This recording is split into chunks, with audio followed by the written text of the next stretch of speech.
नीलाचल निवासाय नित्याय परमात्मने बलभद्र सुभद्राभ्यां जगन्नाथाय ते नमः।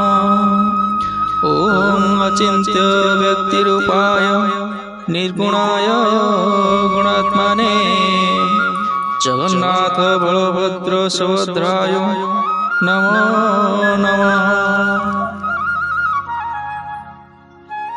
ଏହାର ଅର୍ଥ ହେଉଛି ନୀଳାଚଳବାସୀ ନିତ୍ୟ ପରମ ବ୍ରହ୍ମ ଜଗନ୍ନାଥ ବଳଭଦ୍ର ଓ ସୁଭଦ୍ରାଙ୍କୁ ମୋର ନମସ୍କାର।